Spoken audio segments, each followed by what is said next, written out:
Bom dia, graça e paz.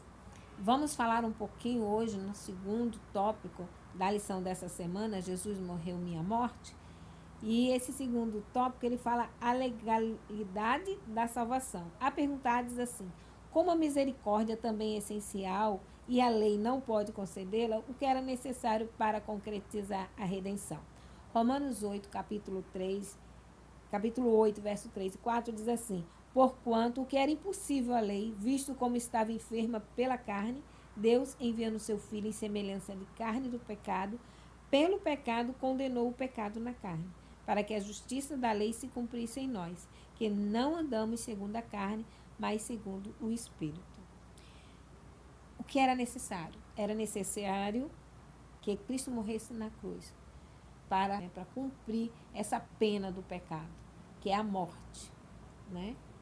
E Jesus, para nos reconciliar com o Pai, morreu na cruz do Calvário, levando sobre ele todos os nossos pecados, que é a transgressão da lei de Deus. Jesus levou todos os nossos pecados sobre ele, sofreu a punição e depois ressurge para nos dar o direito à reconciliação com o Pai e a vida eterna que nós tínhamos perdido mediante a transgressão da lei. Mas tem algo que nós precisamos fazer para receber essa redenção que Cristo veio trazer para nós. Tem os textos que eu vou ler para vocês, deixam isso bem claro. Sem os méritos do sangue de um Salvador crucificado e ressurgido, o ser humano caído jamais poderia satisfazer as exigências da lei. Fica claro, sem o mérito do sangue de Cristo, nós não conseguiríamos satisfazer a exigência da lei. Porque a exigência da lei diz, pecou, morre. Essa morte é a morte eterna.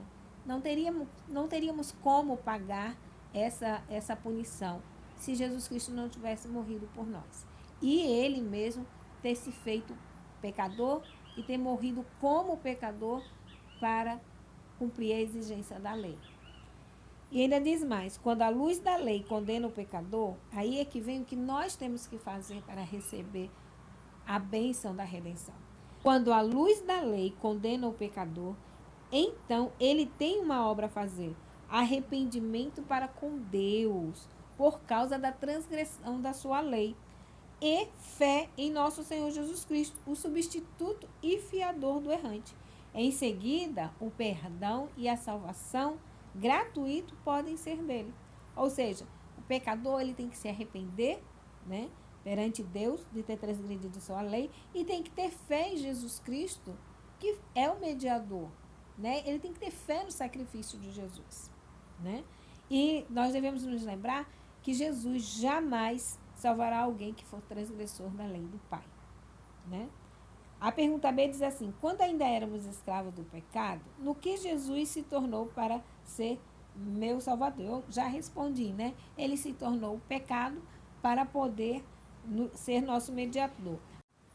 Para isso, para essa resposta, nós temos 2 Coríntios, capítulo 5, verso 21, que diz: aquele que não conheceu o pecado, o fez pecado por nós, para que nele fôssemos feitos justiça de Deus.